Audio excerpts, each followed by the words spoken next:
Second world war के बाद दुनिया फिर से दो भागों में बंट चुकी थी। लेकिन इस बार ये जंग कोई दो साधारण देशों के बीच नहीं थी, बल्कि दो महाशक्तियों के बीच थी। क्योंकि एक तरफ संयुक्त राज्य अमेरिका यानी यूएसए था, तो दूसरी तरफ सोवियत यूनियन यानी यूएसएसआर था। सेकेंड वर्ल्ड वॉर के बाद इन दोनों देशों के बीच हुए आपसी तनाव व टकराव को हम शीत युद्ध या कोल्ड वॉर के नाम से जानते हैं। लेकिन इस युद्ध को शीत युद्ध यानी कोल्ड वॉर क्यों कहते हैं? क्योंकि इन दोनों देशों के पास न्यूक्लियर वेपन्स और दुनिया की सबसे बड़ी सेनाएं थी, और अगर इन दोनों में युद्ध हो जाता तो दोनों देशों को इतना ज्यादा नुकसान होता कि उनमें से विजेता कौन है यह जानना असंभव हो जाता। तो इसी डर से दोनों ही देशों ने एक दूसरे से कभी डायरेक्ट युद्ध नहीं किया, लेकिन गर्मा गर्मी इतनी बढ़ जाती कि कई बार ऐसा लगता कि युद्ध तो होके ही रहेगा, लेकिन युद्ध हुआ नहीं। यानी इतना तनाव होने के बावजूद भी इन दोनों देशों ने कभी भी एक दूसरे पे एक गोली भी नहीं चलाई, इसलिए इसे कोल्ड वॉर या शीत युद्ध कहा जाता है। लेकिन इससे एक बात समझ में आती है कि जब भी कोई दो बड़े न्यूक्लियर पावर देशों के बीच तनाव होता है तो उन दोनों देशों में युद्ध की संभावना बहुत कम हो जाती है, क्योंकि दोनों देश एक दूसरे को बहुत नुकसान पहुंचा सकते हैं और दोनों ही देश ये बात अच्छे से जानते हैं कि उनका बहुत बड़ा आर्थिक नुकसान हो सकता है। तो चलो अब ये जानने की कोशिश करते हैं कि कोल्ड वॉर स्टार्ट होने के पीछे के कारण क्या थे। तो उसका सबसे बड़ा कारण दो विरोधी विचारधाराएं थी, और सेकेंड वर्ल्ड वॉर के बाद दुनिया के सामने संयुक्त राज्य अमेरिका और यूएसएसआर दुनिया में दो सबसे ताकतवर देशों के रूप में उभर कर सामने आए थे। अब हालांकि ये दोनों देश सेकेंड वर्ल्ड वॉर में एक ही साथ यानी मित्र देश बनकर लड़े थे, लेकिन दोनों ही देशों की विचारधाराएं अलग अलग थी। मतलब संयुक्त राज्य अमेरिका, जो कि एक लोकतांत्रिक देश था और वहाँ की अर्थव्यवस्था कैपिटलिस्ट यानी पूंजीवादी थी, तो अमेरिका यह चाहता था कि दुनिया में कैपिटलिज्म फैले। और सेकेंड वर्ल्ड वॉर के बाद जो नए देश बन रहे थे वो लोकतंत्र को अपनाए। वही यूएसएसआर, जो कि दुनिया का पहला कम्युनिस्ट देश था, वो कम्युनिज्म यानी साम्यवाद को फैलाना चाहता था। और आपको यह पता ही होगा कि कम्युनिज्म और कैपिटलिज्म दोनों ही एकदम विरोधी विचारधाराएं हैं। तो ये तो था पहला कारण। अब कोल्ड वॉर का दूसरा कारण था कि ये दो महाशक्तियां अपनी अपनी बॉर्डर की बाउंड्रीज को बढ़ाना चाहते थे, यानी ज्यादा से ज्यादा अपने एलाइज बनाना चाहते थे।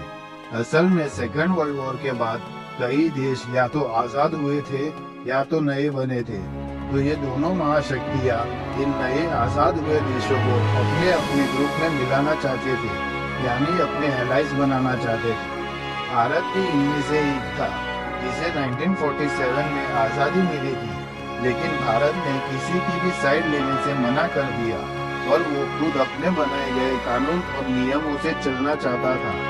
अब तीसरा कारण ये था कि दोनों देशों को एक दूसरे से कुछ न कुछ आपसी शिकायतें थी और दोनों देश एक दूसरे पे कुछ न कुछ इल्जाम लगा रहे थे। तो सबसे पहले ये जानते हैं कि यूएसएसआर को अमेरिका से क्या शिकायतें थी। तो पहली शिकायत यूएसएसआर को अमेरिका से यह थी कि सेकेंड वर्ल्ड वॉर में जब जर्मनी की सेना यूएसएसआर के अंदर घुस चुकी थी, तो यूएसएसआर ने मित्र देशों यानी अमेरिका, फ्रांस व ब्रिटेन से सहायता मांगी थी, लेकिन यह सहायता उन्हें बड़ी देर से पहुंचाई गई। इस कारण यूएसएसआर के सबसे ज्यादा सैनिक मारे गए थे और उसे बहुत आर्थिक नुकसान भी सहना पड़ा था। अब दूसरी शिकायत ये थी कि अमेरिका ने 1945 में जो न्यूक्लियर बॉम्ब बनाए थे उनका रहस्य उसने गुप्त रखा था, और फिर जब अमेरिका ने हिरोशिमा और नागासाकी पे एटॉमिक बॉम्ब से हमला किया, तब जाके यूएसएसआर को न्यूक्लियर बॉम्ब का पता चला। उससे पहले यूएसएसआर को ये पता ही नहीं था कि ये क्या चीज है जो इतनी ज्यादा घातक और विनाशकारी हो सकती है, जबकि ब्रिटेन और कनाडा को अमेरिका ने इसकी जानकारी दे दी थी।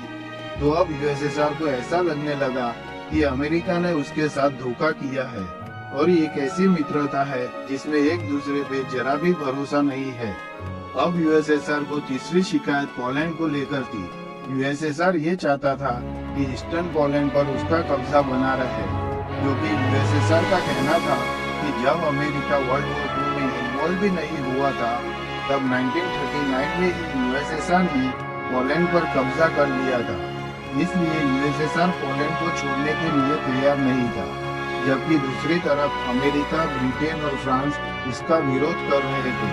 तो ये कुछ शिकायतें यूएसएसआर को अमेरिका से थी, और अब दूसरी तरफ अमेरिका को भी यूएसएसआर से कुछ शिकायत थी, जो आपसी मतभेद का कारण थी। तो अमेरिका का यूएसएसआर पर पहला आरोप यह था कि यूएसएसआर याल्टा समझौते का अनादर कर रहा है।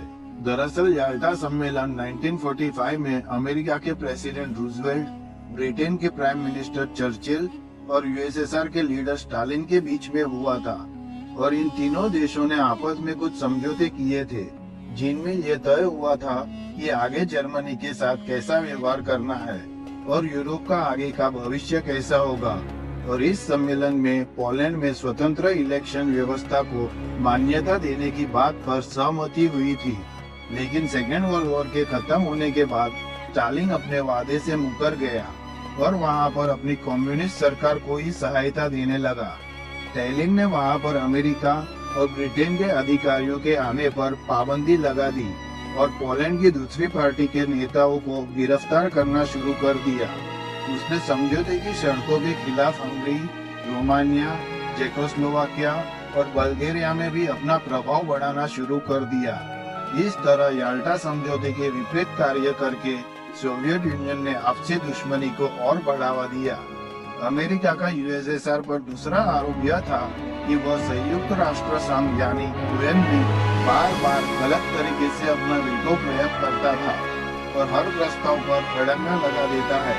हालांकि यूएसएसआर ऐसा इसलिए करता था क्योंकि यूएन में अमेरिकन साइड के देशों का बहुमत ज्यादा था और वो अपनी मर्जी से कोई भी प्रस्ताव पास कराना चाहते थे। अब कोल्ड वॉर के पीछे का आखिरी लेकिन सबसे इम्पोर्टेंट कारण ट्रूमैन सिद्धांत को माना जाता है। दरअसल 12 मार्च 1947 को अमेरिकी राष्ट्रपति हैरी ट्रूमैन ने एक सिद्धांत दिया और उस सिद्धांत में साम्यवादी यानी कम्युनिज्म को दुनिया के लिए एक खतरा बताया गया और कम्युनिज्म को फैलने से रोकने की जरूरत को भी इम्पोर्टेंस दी गई। अब जबकि सोवियत यूनियन एक कम्युनिस्ट देश था, इसलिए उसको यह सिद्धांत एक चुनौती की तरह लगा। तो कुछ लोग तो इस सिद्धांत को यानी 12 मार्च 1947 को ही शीत युद्ध का आरंभ मानते हैं। अमेरिका का यूएसएसआर पर एक और आरोप यह था कि यूएसएसआर द्वारा बर्लिन की नाकाबंदी गलत है। दरअसल 1948 में यूएसएसआर ने जर्मनी की राजधानी बर्लिन और वेस्ट जर्मनी की तरफ जाने वाली सभी रेल लाइनें, सड़कें तथा जल यातायात के मार्ग बंद कर दिए थे, जिसे बर्लिन नाकेबंदी कहा जाता है। असल में हुआ यह था कि जर्मनी के सरेंडर कर देने के बाद एलाइड कंट्रीज ने जर्मनी को 4 हिस्सों में डिवाइड कर दिया था, जिसमें सोवियत ने ईस्टर्न पार्ट को ऑक्यूपाई किया, ब्रिटेन ने नॉर्थ वेस्ट, फ्रांस ने साउथ वेस्ट और यूएसए ने साउथर्न पार्ट को ऑक्यूपाई किया। जर्मनी की कैपिटल सिटी बर्लिन को भी 4 भागों में डिवाइड किया गया था। तो अब प्रॉब्लम ये थी कि जर्मनी के फ्यूचर को लेकर सोवियत की सोच में और बाकी तीनों कंट्रीज की सोच में बहुत ज्यादा डिफरेंस था, क्योंकि जर्मनी पिछले 30 सालों में 2 बार यूएसएसआर पर हमला कर चुका था। इसलिए अब स्टालिन चाहता था कि जर्मनी दोबारा से एक स्ट्रॉन्ग नेशन ना बन पाए।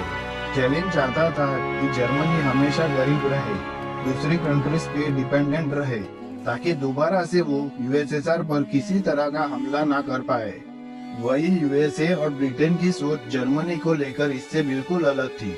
उनका ये मानना था कि वर्ल्ड वॉर 1 और ग्रेट डिप्रेशन के कारण जर्मनी में जिस तरह के जो हालात बने, उन्हीं हालातों ने ही हिटलर और नाजी पार्टी को जन्म दिया था।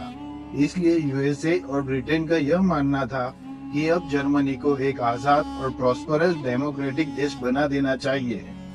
अब इतने अलग अलग विचारधाराओं के साथ ईस्ट और वेस्ट एक साथ काम कर पाए, ऐसा तो पॉसिबल ही नहीं था। और सेकेंड वर्ल्ड वॉर के दौरान एलाइड फोर्स ने बर्लिन पर जो बॉम्बिंग की थी, उसके कारण बर्लिन पूरी तरह से तबाह हो चुका था अब लोगों के पास रहने के लिए घर नहीं थे और खाने के लिए खाना नहीं था, और जर्मन करेंसी की वैल्यू भी इतनी कम हो चुकी थी कि एक ब्रेड का पैकेट खरीदने के लिए भी इतने सारे रुपये देने पड़ते थे। तब जाके एक ब्रेड का पैकेट मिलता था। फिर एलाइड कंट्रीज ने जर्मन करेंसी को रिफॉर्म करने की भी कोशिश की, पर सोवियत यूनियन ने इतने ज्यादा एक्स्ट्रा नोट छाप दिए कि करेंसी को रिफॉर्म करने का ये प्लान भी पूरी तरह से फेल हो गया। फिर 1948 में वेस्टर्न एलायंस ने स्टालिन को बिना बताए एक मीटिंग की और एक वेस्टर्न जर्मन स्टेट बनाने की बात की। 1948 में ही वेस्टर्न एलायंस ने डच मार्क नाम से एक नई करेंसी भी रिलीज की। वेस्टर्न एलायंस की इन्हीं एक्शन के कारण स्टालिन को आइसोलेटेड फील होने लगा और 23 जून को बर्लिन के रोड्स और रेलवेज को उसने ब्लॉक कर दिया। ये वो रास्ते थे जिनका इस्तेमाल वेस्टर्न एलायंस करते थे वेस्टर्न बर्लिन तक सप्लाई पहुंचाने के लिए। बर्लिन सिटी को इलेक्ट्रिसिटी प्रोवाइड कराने वाले पावर स्टेशन भी वेस्ट बर्लिन में ही थे। इसका फायदा उठाकर सोवियत यूनियन ने पूरे बर्लिन शहर की इलेक्ट्रिसिटी को कट कर दिया। स्टालिन ने सोचा कि ऐसे ब्लॉकेड से परेशान होकर वेस्टर्न एलायंस पूरे बर्लिन को सोवियत के कंट्रोल में दे देंगे, और अगर बर्लिन पूरी तरह से सोवियत के कंट्रोल में आ जाता है तो धीरे धीरे पूरा जर्मनी भी सोवियत के कंट्रोल में आ जाएगा, ऐसा स्टालिन ने सोचा। लेकिन रूममैन इतनी आसानी से हार मानने वाले नहीं थे। बर्लिन तक सप्लाई पहुंचाने के लिए दूसरे रास्ते ढूंढने लगे, क्योंकि सारे लैंड रूट्स ब्लॉक हो चुके थे और वहां से फोर्सफुली जाने की कोशिश करना एक एक्ट ऑफ वॉर होता। इस वक्त कोई भी कंट्री वॉर स्टार्ट नहीं करना चाहती थी, तो दूसरा तरीका बस ये रह जाता है कि सप्लाई को एयर के थ्रू वेस्ट बर्लिन तक पहुंचाया जाए। एयर में कोई ब्लॉकेड भी नहीं है, और अगर सप्लाई को ले जा रही प्लेन्स को सोवियत ट्रूप्स ने शूट किया तो वो सोवियत की तरफ से एक एक्ट ऑफ वॉर होगा, और ट्रूमैन को पता था कि ऐसा रिस्क सोवियट्स भी नहीं लेंगे। और इस तरह से बर्लिन एयरलिफ्ट शुरू हो जाता है और यूएसए प्लेन्स के थ्रू फूड, कोल और दूसरे रिसोर्सेज जर्मनी तक पहुंचाती है। वेस्ट जर्मन्स भी इस एयरलिफ्ट को बहुत ज्यादा सपोर्ट करते हैं। वे इन प्लेन्स के लैंडिंग्स को आसान बनाने के लिए बर्लिन टेगल नाम का एक एयरपोर्ट भी बनाते हैं। सप्लाई के डिस्ट्रीब्यूशन में भी लोग बहुत ज्यादा एक दूसरे की हेल्प करते हैं। फिर 11 महीने की एयरलिफ्ट के बाद फाइनली स्टालिन को रियलाइज होता है ये ब्लॉकेड उस तरह का रिजल्ट नहीं दे रहा था जैसा उसने सोचा था, और 12 मई 1949 को स्टालिन इस ब्लॉकेड को खत्म कर देता है। ब्लॉकेड के खत्म होने के 11 दिन बाद ही यानी 23 मई 1949 को फेडरल रिपब्लिक ऑफ जर्मनी का फॉर्मेशन होता है, जिसे वेस्ट जर्मनी के नाम से भी जानते हैं। इसी के रिस्पॉन्स में 7 अक्टूबर 1949 को जर्मन डेमोक्रेटिक रिपब्लिक का फॉर्मेशन होता है, जिसे ईस्ट जर्मनी भी कहते हैं। और ईस्ट जर्मनी वाले भाग में सोवियत यूनियन का शासन था, वही वेस्ट जर्मनी पर एलाइड पावर्स का कंट्रोल था। इसलिए 1949 के अंत तक जर्मनी को दो अलग अलग राज्यों में बांट दिया गया और दोनों एक दूसरे के शत्रु के रूप में खड़े हो गए। और अब आने वाले लगभग 40 सालों तक जर्मनी दो अलग अलग राज्यों में बढ़ जाता है। उसके बाद 1947 में अमेरिका ने अपनी खुफिया एजेंसी CIA का गठन किया और CIA के जासूसों ने ईरान की अंदरूनी राजनीति में दखल देकर वहां की सरकार का तख्ता पलट करवा दिया। और ये बात USSR को बहुत चुभी, क्योंकि ईरान पर सोवियत का कंट्रोल था। अब USSR के फैलते कम्युनिज्म को रोकने के लिए वेस्टर्न कंट्रीज यानी ब्रिटेन, फ्रांस आदि ने अमेरिका के साथ मिलकर नाटो यानी नॉर्थ अटलांटिक ट्रीटी ऑर्गेनाइजेशन को फॉर्म किया। नाटो को बनाने का मकसद सोवियत यूनियन को रोकना था और इस संगठन को 4 अप्रैल 1949 को 12 देशों ने मिलकर बनाया था, जिनमें America, Canada, Britain, France, Italy, Ireland, Denmark, Belgium, Luxembourg, Holland, Portugal और नॉर्वे शामिल थे। बाद में इसमें यूनान, तुर्की और वेस्ट जर्मनी भी शामिल हो गए। नाटो ने कोल्ड वॉर का वातावरण और गर्म कर दिया। एक के बाद एक चालें दोनों तरफ से चली जा रही थी और इन्हीं सब के बीच अक्टूबर 1949 को एक और महत्वपूर्ण घटना घटी। दरअसल चीन में कम्युनिस्टों ने क्रांति करके चीन की सरकार को उखाड़ फेंका और माओ जेडोंग के नेतृत्व में चीन एक कम्युनिस्ट यानी साम्यवादी देश बन गया।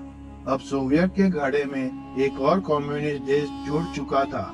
यह बात संयुक्त राज्य अमेरिका की आंखों में तीर की तरह चुभी। इस घटना के बाद कोल्ड वॉर का सेकेंड फेज शुरू होता है और इसमें घटी घटनाओं में कोरिया का युद्ध बहुत इम्पोर्टेंट है, क्योंकि फर्स्ट वर्ल्ड वॉर के बाद अमेरिका अगर किसी भी वॉर में डायरेक्ट इन्वॉल्व हुआ है तो वह था कोरिया का युद्ध। सेकेंड वर्ल्ड वॉर में जापान की हार के बाद उसने कोरिया पर किए गए अपने कब्जे को छोड़ दिया था, लेकिन कोरिया को लेकर यूएसएसआर और अमेरिका एक बार फिर आमने सामने आ गए और कोरिया को दो हिस्सों में डिवाइड कर दिया। नॉर्थ कोरिया को यूएसएसआर कंट्रोल करता था और साउथ कोरिया को अमेरिका, जबकि साउथ कोरिया ने लोकतंत्र को अपनाया और अगस्त 1948 में खुद को स्वतंत्र देश घोषित कर दिया। वहीं नॉर्थ कोरिया ने गणतंत्र को अपनाया, लेकिन वो कम्युनिज्म को फॉलो करता था और उसके पहले लीडर का नाम था किम इल सुंग। ये किम इल सुंग आज के नॉर्थ कोरिया के तानाशाह किम जोंग उन का दादा था। लेकिन धीरे धीरे दोनों देशों के बीच के हालात बिगड़ने लगे और नॉर्थ कोरिया ने साउथ कोरिया पर हमला कर दिया और साउथ कोरिया की राजधानी सियोल पर कब्जा कर लिया। अब अमेरिका चुप बैठने वाला नहीं था, इसलिए उसने साउथ कोरिया की मदद के लिए अपनी सेना भेजी और नॉर्थ कोरिया को पीछे धकेल दिया। अब क्योंकि नॉर्थ कोरिया पर एक कम्युनिस्ट पार्टी का शासन था, इसलिए चीन नॉर्थ कोरिया की तरफ से युद्ध में कूद पड़ा।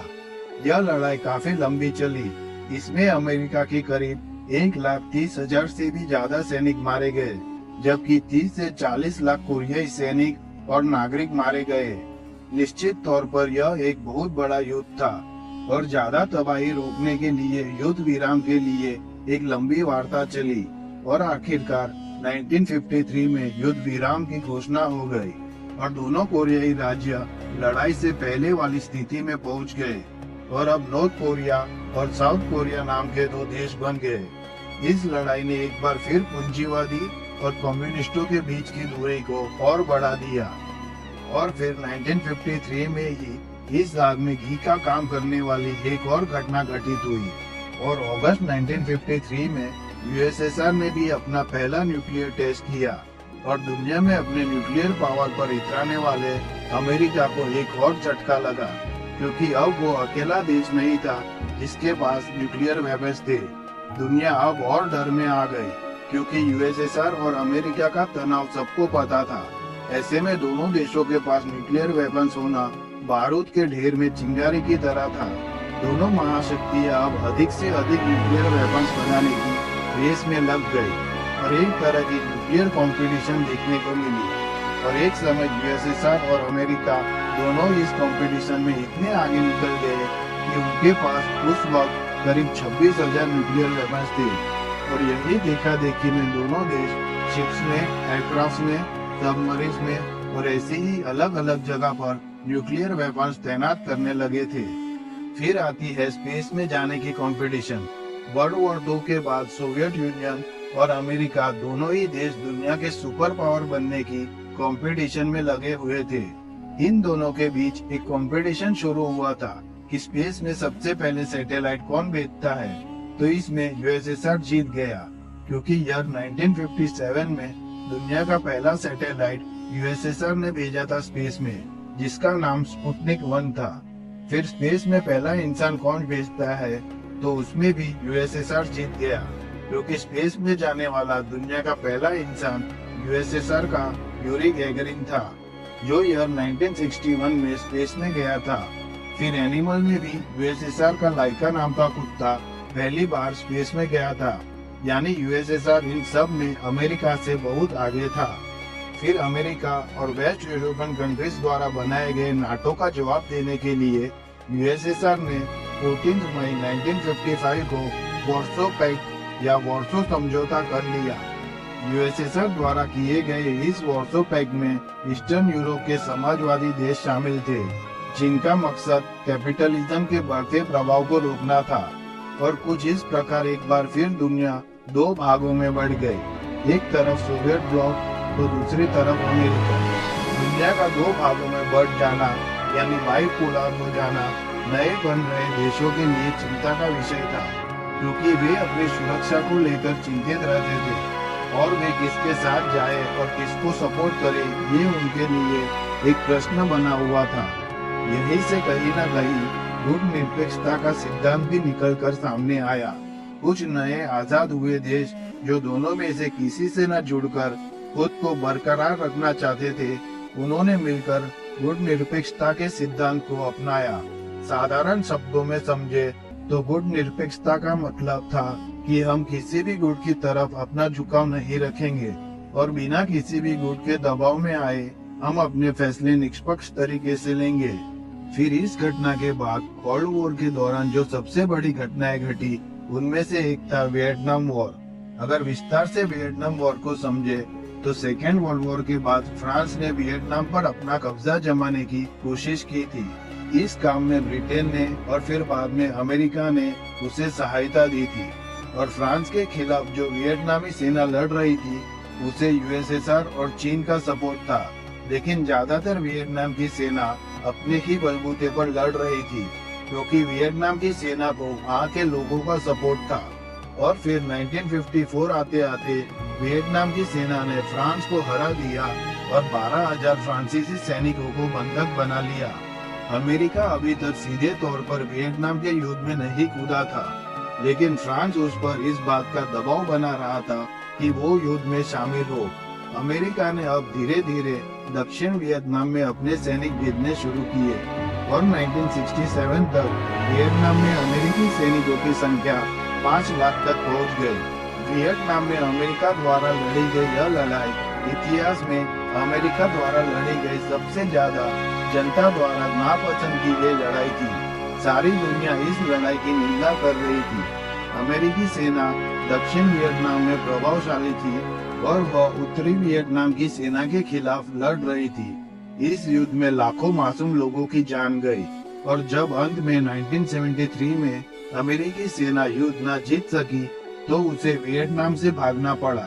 फिर 1973 में अमेरिका और उत्तरी वियतनाम के बीच पेरिस में शांति समझौता हुआ और युद्ध विराम की घोषणा की गई। एक छोटे से देश द्वारा दुनिया की सबसे ताकतवर सेना का हार जाना विश्व इतिहास की एक बड़ी घटना थी।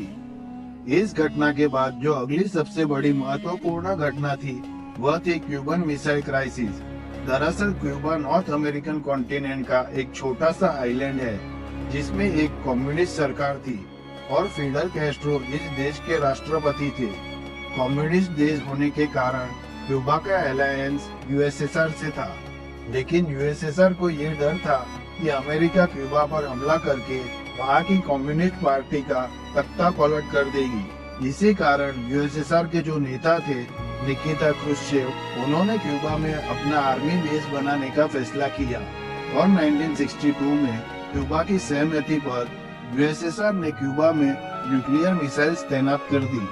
अमेरिका को इसकी भनक देर से लगी, लेकिन तब तक लगभग पूरा अमेरिका इन मिसाइलों के दायरे में आ चुका था। तो अब अमेरिकी राष्ट्रपति जॉन एफ कैनेडी ने आदेश दिया कि क्यूबा की ओर जाने वाले यूएसएसआर के जहाजों को अमेरिकी जहाजों द्वारा रोक लिया जाए। अब दोनों देशों की सेनाएं आमने सामने आ गई और पूरी दुनिया को लगा कि अब तो युद्ध होकर ही रहेगा। यह शीत युद्ध का चरम बिंदु था, क्योंकि दोनों देश परमाणु हथियारों से लैस थे। इसलिए ये युद्ध कोई आम युद्ध ना होता। इसलिए दोनों सेनाओं ने पीछे हटने का फैसला लिया और पूरी दुनिया ने चैन की सांस ली। इस घटना के बाद कोल्ड वॉर में धीरे धीरे स्थिरता आने लगी और दोनों देशों ने आपस में कुछ समझौते भी किए, जैसे 1968 में एनपीटी यानी नॉन प्रोलिफरेशन ट्रीटी जैसे कुछ सकारात्मक कदम भी उठाए गए। इस ट्रीटी का मकसद था न्यूक्लियर वेपन्स और उसकी टेक्नोलॉजी को फैलने से रोका जाए और एक पीसफुल तरीके से न्यूक्लियर एनर्जी का उपयोग किया जाए। इसी बीच 1965 में भारत और पाकिस्तान के बीच में युद्ध हुआ और भारत के साथ अच्छे रिश्ते होने के बावजूद भी यूएसएसआर दूसरे देशों की तुलना में इस युद्ध में न्यूट्रल रहा और ताशकंद में दोनों देशों को बुलाकर युद्ध को खत्म करवाया। लेकिन ये बात अमेरिका को पसंद नहीं आई इसके बाद 1971 में एक बार फिर भारत और पाकिस्तान के बीच युद्ध हुआ, जिसमें पाकिस्तान से अलग होकर बांग्लादेश नामक एक नया देश बना। इस युद्ध में भी शीत युद्ध का असर देखने को मिला, क्योंकि अमेरिका ने जहां पाकिस्तान का साथ दिया था तो यूएसएसआर ने भारत का। फिर 1979 के अंत में एक बार फिर हालात थोड़े बिगड़े, क्योंकि जैसे कि हमने पहले बात की कि यूएसएसआर की कम्युनिस्ट सरकार दुनिया के बाकी कम्युनिस्ट देशों को सपोर्ट करती थी। ऐसे में अफगानिस्तान भी एक कम्युनिस्ट देश था, लेकिन अफगानिस्तान में एक ग्रुप था मुजाहिदीन, जो अफगान कम्युनिस्ट पार्टी के खिलाफ हो गया और उनके साथ युद्ध शुरू कर दिया। ये देखकर यूएसएसआर भी अफगानिस्तान की कम्युनिस्ट पार्टी को सपोर्ट करने के लिए युद्ध में कूद पड़ा। यह युद्ध जब 1979 में शुरू हुआ था, जिसमें एक तरफ मुजाहिदीन थे और दूसरी तरफ अफगानिस्तान और यूएसएसआर की कम्युनिस्ट सरकार थी। यह युद्ध 10 साल तक चला और 1989 में खत्म हुआ, लेकिन इस युद्ध में यूएसएसआर के करीब 15,000 सैनिक शहीद हो गए और करीब 50,000 से ज्यादा घायल हुए थे। इस कारण यूएसएसआर की जो इमेज थी दुनिया के सामने कि यूएसएसआर दुनिया का सबसे बड़ा देश है, सबसे बड़ी आर्मी है, फिर भी मुजाहिदीन जैसे एक छोटे से ग्रुप को भी नहीं हरा पाया। मतलब इस युद्ध से यूएसएसआर की इमेज बहुत खराब हुई थी। इसके बाद 1989 में ईस्ट और वेस्ट जर्मनी को विभाजित करने वाली बर्लिन दीवार को गिरा दिया गया। दरअसल इस बर्लिन दीवार को 13 अगस्त 1961 को जर्मनी की कम्युनिस्ट सरकार ने बनवाया था और ईस्ट जर्मनी पर यूएसएसआर का कंट्रोल था, तो वहीं वेस्ट जर्मनी वेस्टर्न यूरोप और अमेरिका के कंट्रोल में थी। वेस्ट जर्मनी ज्यादा डेवलप था, इसलिए ईस्ट जर्मनी से वेस्ट जर्मनी की तरफ बड़े पैमाने पर लोग माइग्रेट कर रहे थे। एक ही देश को दो भागों में बांटने वाली यह दीवार एक तरह से कोल्ड वॉर का सिंबल बनी हुई थी। आखिरकार जर्मन लोगों ने 1989 में इस दीवार को गिरा दिया और ईस्ट और वेस्ट जर्मनी फिर से एक हो गए, यानी जर्मनी का एकीकरण हो गया। और उस समय अमेरिका के प्रेसिडेंट थे जॉर्ज डब्ल्यू बुश। उन्होंने भी ऐलान कर दिया कि अमेरिका का और यूएसएसआर का कोल्ड वॉर अब खत्म हो चुका है, क्योंकि यूरोप के कई देशों में अब कम्युनिस्ट सरकार गिर गई है। अब ईस्टर्न यूरोप के कई देश आजाद हो गए थे और यूरोप के जो देश आजाद हुए थे उन्हें देखकर यूएसएसआर में जो 15 देश थे उनमें भी अलग देश बनने की मांग उठने लगी। और इसके बाद 1991 में सोवियत यूनियन के विभाजन के साथ ही कोल्ड वॉर समाप्त हो गया। अब 1991 आते आते यूएसएसआर अब आर्थिक रूप से काफी कमजोर हो चुका था। कोल्ड वॉर के दौरान चली हथियारों की होड़ व अंतरिक्ष की होड़ यूएसएसआर के सारे रिसोर्सेज को खा गई थी। उधर 1979 से 1989 तक चले सोवियत अफगान वॉर ने सोवियत संघ को आर्थिक रूप से कमजोर कर दिया था और 1991 में सोवियत यूनियन के विभाजन को ही विद्वान लोग कोल्ड वॉर का अंत मानते हैं। हालांकि मई 2000 में जब से पुतिन रशिया के राष्ट्रपति बने हैं, रशिया की स्थिति में काफी सुधार आया है और रशिया फिर से आर्थिक वृद्धि की तरफ गति पकड़ रहा है। अगर पुतिन के द्वारा दिए गए एक स्टेटमेंट पर गौर करें तो उन्होंने कहा था कि रशिया कभी कोल्ड वॉर नहीं हारा, क्योंकि कोल्ड वॉर कभी खत्म ही नहीं हुआ। यानी अगर पुतिन की माने तो कोल्ड वॉर आज भी अमेरिका और रशिया के बीच चल रहा है।